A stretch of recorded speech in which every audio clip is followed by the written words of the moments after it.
Christmas Eve smelled like cinnamon, ham glaze, and the pine from the tree we'd put up together a week ago. The house hummed with quiet noise, oven timers beeping, my dad laughing at his own jokes in the living room, the faint clink of glasses from the kitchen.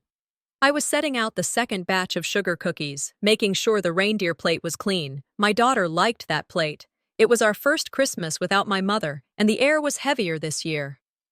You could feel the weight of her absence in the corners of the room, tucked under the stockings. My role had expanded without permission. I was the glue now, the host, the peacemaker, the one making sure everything didn't collapse under silent grief.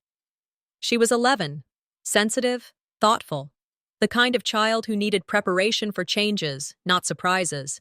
And yet that afternoon, when my brother arrived with his usual carelessness and a six-pack, I had a tight feeling in my chest. Something was off. But I couldn't name it yet. The hallway was dim, just the soft yellow glow from under her bedroom door. I walked toward it, wiping my hands on a dish towel, still wearing the red apron she'd helped me pick out at the dollar store. I called her name. No answer. I pushed the door open. She was sitting on the floor, back hunched, head lowered, hands in her lap like she was praying. And then she looked up. My knees nearly gave. Her head, bare, shaved clean. Soft tufts still clinging near the ears where the razor must have missed. Her eyes were wet, red-rimmed, pleading before she said a word. "He said it was a joke," she whispered, choking back sobs. "Uncle said it would grow back, that I'd look cool." My body betrayed me, shaky breath, hands trembling, heart pounding so hard it felt like my ribs might crack. I knelt down, tried to hold her face, but she flinched. That hurt more than seeing her like that. "He what?" I asked, voice already rising. I didn't wait for more. The living room was loud with a football game and cheap beer laughter. He sat there, sprawled on the couch like he owned the place. My brother, Mike. "What the hell did you do?" I said, sharp and loud enough to quiet the room. He looked up, grinned. "It's just hair. Relax. She said she was bored. Lighten up, sis." "Lighten up?" "She's 11, Mike." He shrugged. "It's a bonding thing. I shaved mine at her age. It grows back." No one said anything. My dad changed the channel. My aunt suddenly remembered the rolls in the oven. I stood there, in the middle of the room, surrounded by adults who chose peace over justice. I stared at him, trying to find the face of the brother I grew up with. But all I saw was a man who'd used power to humiliate a child and didn't even see the problem. "You didn't ask her. You didn't ask me." "It's hair," he repeated, like that excused it. But it wasn't just hair. It was her choice, her body, her trust. I felt a familiar heat rise, like being 12 again, raising my hand at the dinner table and being told to let the adults talk, like being 15 and told I was too sensitive when I cried after Mom called me dramatic for skipping prom after a breakup. That old silence crept in again, the one I'd been trained to swallow. But I saw her face again, my daughter, sitting on the floor, head bare, hope dimming in her eyes. Dinner came and went. She didn't come out. I brought her a plate and left it on her desk. She didn't touch it. Back in the dining room, they laughed about the year's end, about vacations, about how the economy was eating everyone alive. But no one said a word about her, about what happened. When I opened my mouth, my aunt gave me a look, the one that says, "Don't ruin Christmas." That phrase, it clung to the air like rot. Who's ruining what? I bit my tongue so hard I tasted blood. My daughter's voice had been stripped from her, and now mine was being muffled again. Later that night, she curled into me on the couch in her room. I held her like I hadn't in years, not because I didn't want to, but because she'd grown too proud, too big for rocking. But tonight, she let me. Silent tears soaked my sleeve. "We won't let this pass," I whispered into her scalp. "Not like the others." She didn't respond, just held tighter. I saw myself again, 8 years old, scolded for crying after Uncle Ron called me too ugly for ballet. 14, told to man up when a boyfriend cheated. I'd been trained not to make waves, not to embarrass anyone, to keep the peace even if it killed me. But this wasn't just hair. This was the cycle showing its face again, and I'd be damned if it got passed down another generation. She fell asleep, her bare scalp cold against my arm. I stared at her for a long time before leaning down, kissing her temple, and whispering, "You deserve so much better than this. If I speak, they'll call me overdramatic. If I stay quiet, I betray her. This time, I choose her." By the time I came downstairs, the ham was already sliced, and the table, usually a comfort to me, looked foreign. They'd changed the seating. My usual spot at the head, where I always led Grace and carved the roast, had been quietly reassigned. Tamsin sat there now, Mike's wife, wearing pearls and a smug smile, like she'd earned the crown. I stood still for a beat, taking it in. Nobody looked up. My daughter's chair sat empty. No one asked why she wasn't there. No mention, just that unnatural, polite avoidance like she'd suddenly ceased to exist. I sat down 2 seats farther down than usual, between Aunt Mel's awkward small talk and my cousin's new girlfriend, who smelled like too much perfume and too little sincerity. The Christmas china was the same. The menu was the same. But the rhythm? Off. Muted. Mike kept the tone light, telling old stories, mostly about himself, and cracking jokes that didn't land. I could tell he thought he was diffusing tension, but he was just filling space with noise. I smiled tight-lipped through the toast. I didn't recognize my family, or maybe I was just seeing them clearly for the first time. Halfway through the meal, Mike raised his glass and said, "To family, and hair that grows back." He laughed. A few others chuckled along. I froze. My eyes scanned the table. No one stopped him. No one said her name. I opened my mouth to speak, but before I could get a syllable out, Tamsin chimed in. "Let's not turn this into a whole thing, okay? It's Christmas." And just like that, I was muted again. A family friend, Renee from next door, nodded sympathetically and added, "It's probably just a misunderstanding. He meant well." I looked at her like she'd grown another head. Meant well. I sat in a room full of people who'd known me all my life, and not one of them could say, "That was wrong." My dad kept his eyes down, cutting his meat like it was surgery. My uncle asked for more wine. The silence was louder than anything Mike could have said. It hit me then. This wasn't just about the haircut. It was about how easy it was for them to let me disappear. My pain wasn't inconvenient. It was invisible. That was worse. And yet, there I sat, chewing ham I couldn't taste, while the people I loved laughed at a joke made at my daughter's expense. Later, I slipped away from the table. No one stopped me. Upstairs, the hallway was dim again. Her door was ajar, just slightly, like she'd been waiting. I knocked softly. She didn't answer, but I walked in. She was sitting up in bed, back propped against the headboard, arms wrapped around her knees. Her eyes met mine, then dropped. I sat beside her, careful not to crowd. "You want to talk?" She nodded. She reached out first, fingers curling around mine, like she needed to anchor herself. "He told me it'd be funny. That I'd look tough," she whispered. "He said girls today are too soft." Her voice cracked on the last word. My chest burned. It wasn't just a bad decision. It was training, teaching her to laugh through discomfort, to hide her hurt, to toughen up at the cost of her own self. I squeezed her hand. "He was wrong," I said. "You don't have to be okay with something just because someone else thinks it's funny." She nodded slowly. I could see the start of belief behind her swollen eyes. "I believe you," I added. "And it's not going to happen again." She didn't say anything after that, but she didn't let go either. I sat with her as the house buzzed with dessert and laughter 2 floors down. And I remembered, I was 12. My brother had broken my violin. Snapped the neck clean off because I wouldn't let him touch it. He said it was an accident. I cried, told Mom and Dad. "It's just a thing," they said. "Let it go." And I did, but not really. I cried alone that night.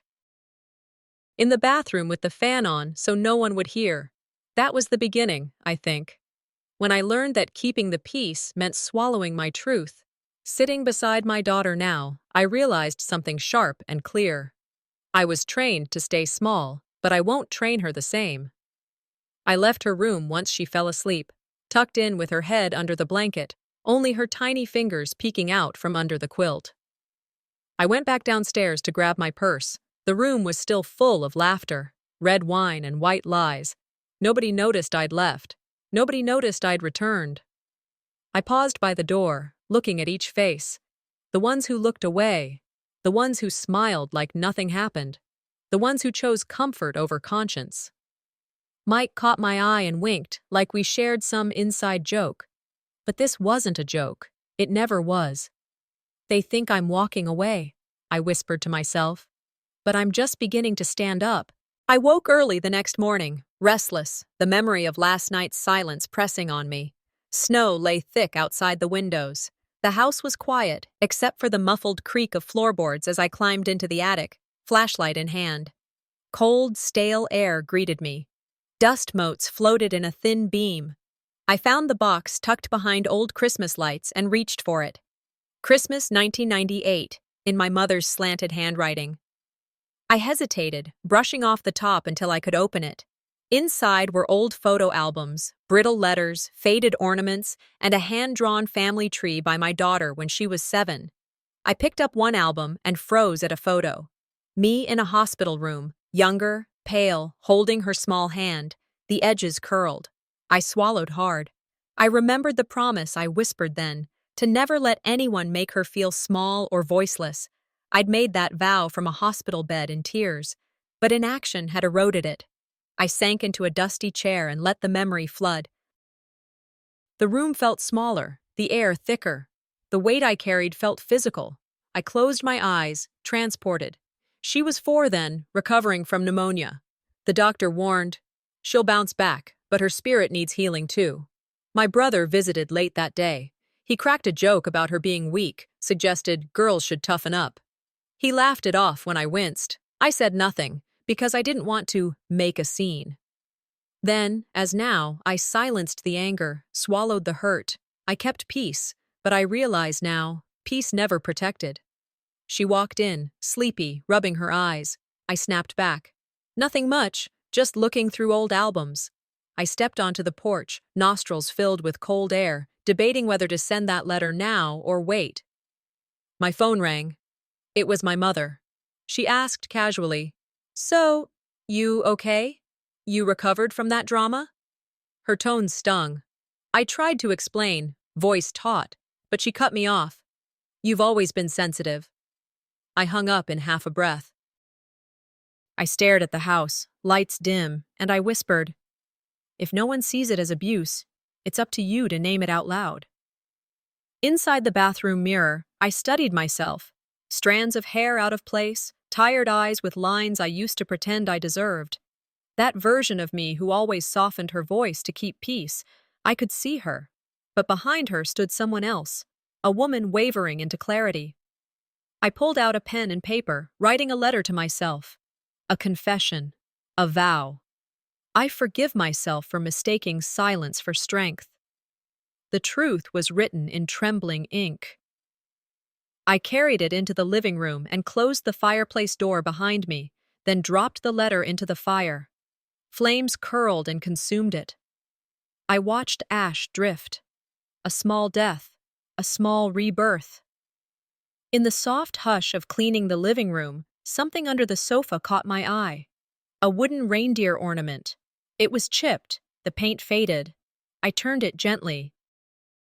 On the back, in my daughter's handwriting years ago, "Mom is my shield." I hadn't noticed that before. I held it close, soft tears. I placed it in the center of the Christmas tree display.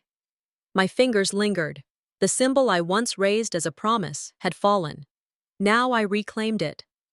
By mid-afternoon, I sat at the kitchen table and carefully wrote a letter to my brother.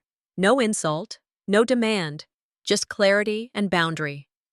You may think it was a joke, but here's what it cost. I slid that letter into an envelope, sealed it, and wrote his name in thick letters. I stared at it for long minutes. Tomorrow he will read it, whether with his eyes or his conscience. The morning sun filtered in weakly through the frosted windows. I hadn't slept much again. That letter to my brother sat on my nightstand, untouched but loud. I made coffee, sat at my desk, and opened the old box again, looking for nothing in particular, just needing to feel like I hadn't imagined all of it. That's when I noticed the folder. It was tucked behind the Christmas photos and cards. A manila file, worn at the edges, no label. I opened it. Inside were copies of a property co-ownership contract from 2002. My name was clearly printed on the original. I scanned through. Every page showed me as co-owner of the family's upstate land, a shared inheritance, a partnership. Then came later pages, amended versions. Somewhere along the way, my name disappeared. Quietly. No explanation. No notice. My heart slammed in my chest. They didn't just silence me in conversation. They erased me legally. Like I was never there. And I hadn't even known. I carried the folder down to the kitchen. They were already at the table, chewing through toast like nothing ever cracked. I placed the folder down. No words, just the folder. My brother glanced at it, lifted the top page, and grinned. "Oh, that old thing. We updated that years ago. Doesn't really apply anymore." I didn't smile back. It applied when I was listed on it. When did I stop mattering? Tamsin, ever the fixer, leaned in. "It was a legal clarification, nothing sinister. The attorneys cleaned it up." "Without my knowledge?" I pointed at the signatures. "That's not mine. I didn't sign that version." She leaned back. My brother chuckled like I'd brought up an overdue library book. "Come on, you were always more interested in your counseling job than the land. We just made things more efficient." I could feel every molecule in the room tighten. My mother stirred her tea, not looking at me. No one spoke. But I felt the shift, the quiet dread of a truth too close. And this wasn't about some dusty property. This was theft. I left the kitchen without touching my toast. Back in the study, I spread everything on the table. Versions of the contracts, emails I printed from an old account, timestamps, amendments. I tracked how 1 year I was co-owner, and by the next, the legal mail was rerouted, the titles transferred. Quietly, neatly, like I'd never existed. I remembered back when I chose to let them lead because I didn't want to be difficult. They counted on that, every time. But they underestimated how sharp memory becomes when you're finally awake. I called the attorney I hadn't spoken to in years. He picked up, voice gruff but familiar. I started casually. Then, as calmly as I could, I asked, "Do I still have rights to a contract if my name was removed without consent?" He paused. "If we can prove signature forgery or coercion, yes, it'll take some digging." I nodded, alone in the room. "Then I'll dig." As I ended the call, I felt my hands shaking, but not from fear, from clarity. I'd spent decades swallowing anger. Now it was doing the talking. In the past, I let them take the credit, let them take up space, let them dismiss and override. I thought peace was avoiding the fight, but I see now. It was surrender. And I'm done surrendering. Later that afternoon, a courier showed up at the door. No one said they were expecting a delivery, no return address. Inside the envelope were copies of that original contract, every page with my original signature intact, and a note, handwritten on the back of a Christmas card. "You shouldn't have poked the bear." I read it twice, so they knew I found it. Someone, either out of guilt or warning, sent it to remind me where the lines were drawn, but all it did was redraw them. I held that envelope tighter, walked to the fireplace, and whispered, "They're going to regret ever touching what was mine." Hazel Boone, frail but steady, showed up as dusk settled. Her skin was pale in the porch light. She held an envelope pressed against her chest. "I thought you should see this now," she said, voice a whisper. I opened the door wider and motioned her in, closing it behind her. No one else watched. She handed me the envelope with trembling fingers. Inside was a folded letter in my father's handwriting. The one meant for me, never meant to be so hidden. The weight in that letter was sudden and heavy. I unfolded it and read lines. Promises that my stake would never be removed. Instructions to protect my place in the family legacy. Warnings not to let anyone steal my name. His tone was firm and tender. He wrote of trust, of faith, of believing in me even when I doubted. I looked up and saw Hazel's eyes brimming with tears. The letter felt like balm and blade, comforting the wound while cutting open old scars. At dinner that same night, the room's warmth felt brittle. Tamsin stood, her chair scraping back abruptly. She spoke loud enough to stop conversation. "I've reached my limit. Marisol's behavior is unstable. I worry about Elle's mental health around her." Gasps filled the room. She cited my late tears, my protective arguments, calling them overreactions. She turned it into proof I was unstable. I tried to speak, to say the letter backed me up, but voices hushed me. The accusation didn't just negate me, it threatened my motherhood, my authority. I sat frozen, betrayed, hearing the stifled judgments in their eyes. Back in my study, the weight of Tamsin's words replayed on loop. Doubt threatened to push me under. Was I too much? Too emotional? But the memory of my father's letter and my own conviction held me upright. I pulled up digital scans of contracts, signed versions, amendments, all lined up to expose the lie she was pushing. I typed a message to my attorney. "They're building a narrative that I'm unhinged. I have evidence. We need to act." My fingers hit send. In the stillness, resolve bloomed. I would not wait silent forever.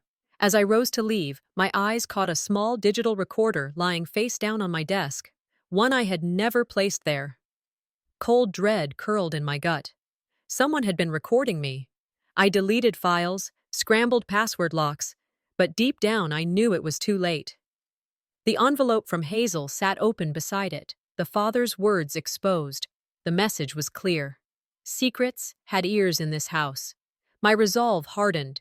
If they weaponize my voice, I will wield the truth. I closed the study door softly, heart pounding. Tomorrow, I would demand answers, and if I got none, I would expose everything. The living room glowed with leftover Christmas lights and half-empty glasses. I sat through dinner, numb, but something inside me curled into a new shape. Resolve. I excused myself mid-meal. No dramatics. I said softly, "I'll be back." Some heads turned. A few whispers followed me out. Mike called, "Don't get dramatic." I didn't look back. Exiting quietly was not cowardice. It was claiming control. I walked with my head held steady, even though every step bruised. The hallway was silent. I passed closed doors, dim light under each frame. I reached my daughter's door, knocked softly. She opened, bleary-eyed and vulnerable. "I couldn't stay where they ignore you," I said. She stood, tears welled. I wrapped my arms around her. She cried soft sobs, clinging. "This is not over. We will be heard," I whispered. That moment pivoted something. We were not powerless. I followed Joanna's words like a spark. Elle was crying. She said she never agreed. I stepped back into the living room, heart pounding. All eyes turned. "They think fun is permission," I said. I told them what Joanna shared. Tamsin cried foul. Gideon protested. Corinne's face drained of color. "Your jokes have consequences. Her silence won't be yours." The room wobbled. Lines were drawn. This was no longer a misunderstanding. The war had names now. I retreated to my study, adrenaline making my fingers tremble.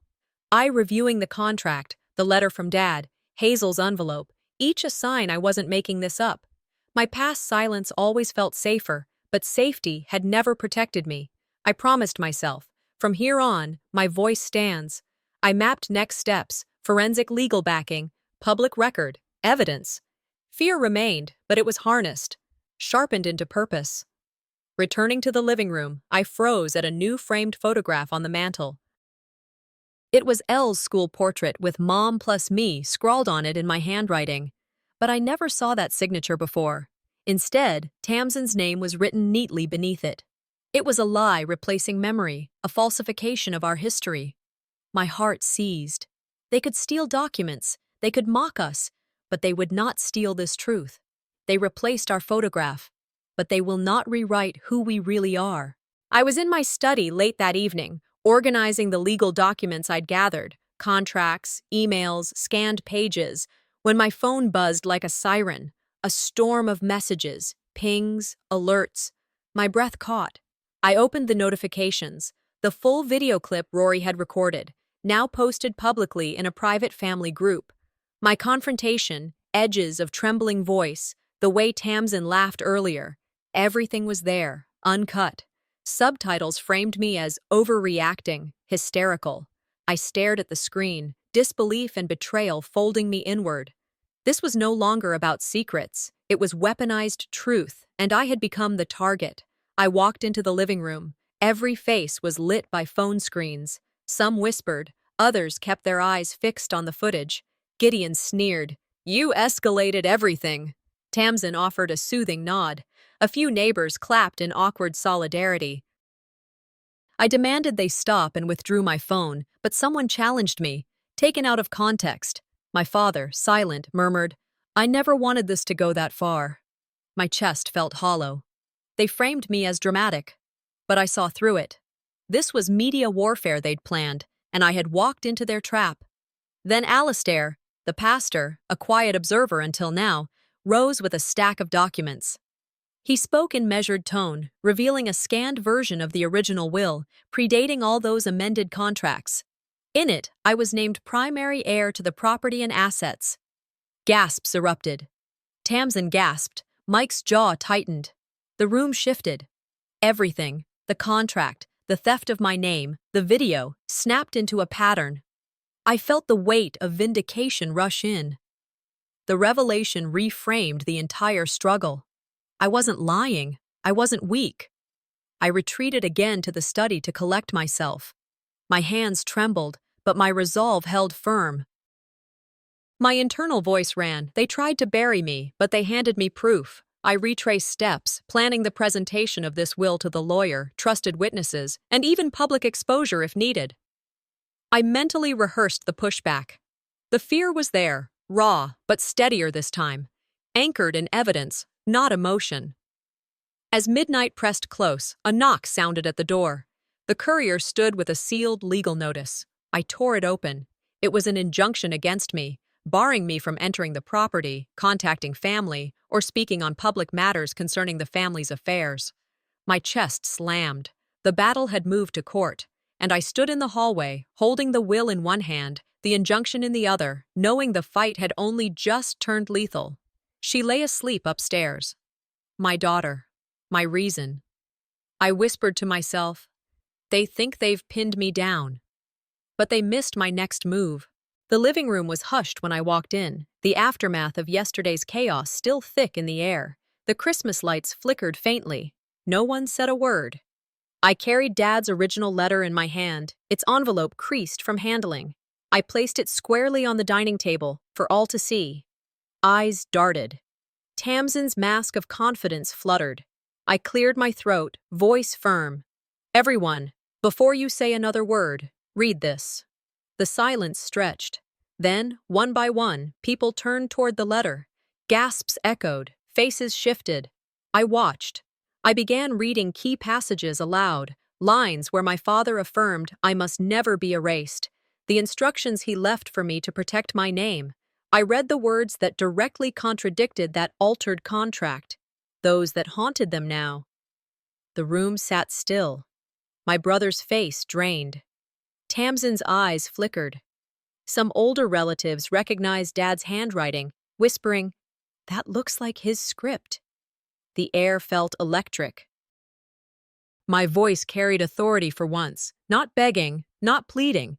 Tamsin could not contain herself. She jumped to her feet, overturned a chair in her hurry. She shouted betrayal. "You ruined everything!" Her voice cracked, or maybe sharpened. Gideon lunged to stop her. Some guests rose, others recoiled. She stormed out, slamming the door behind her. Echoes lingered. Silence fell heavy. I stayed seated, steady, letting the weight of the moment settle. In the stunned hush, I stood. "If you erased me," I said, "you broke more than paper." I held up the altered contract, placed Dad's letter beside it, and directed a live video call to our family attorney on speaker. The lawyer's calm voice spoke truths, that Gideon must relinquish decision-making power until independent audits confirm which documents hold. Gideon's voice trembled. Murmurs rose. The predator was unmasked before his empire. The wronged finally held leverage, justice poised on fragile edges. When they scattered, I remained. My heart pounded. I thought of every erased voice, every silence I swallowed, and then of my daughter, watching. I folded Dad's letter gently and placed it beside me, a symbol reclaimed. I walked to the window, watching snowfall along the quiet street. The next moves flickered through my mind, steady and deliberate. Before leaving the room, I laid the house key, our key, on the table, not in surrender, but affirmation. That key was mine by right. I glanced at Tamsin's empty chair, at Gideon's pale face. A guest whispered, "She's making the rules now." I exhaled, voice low.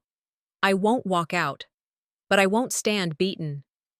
Every injury, every secret thrown at me, they will now build the road I walk. 2 days after Christmas, I walked into the law office with the folder tucked tight under my arm.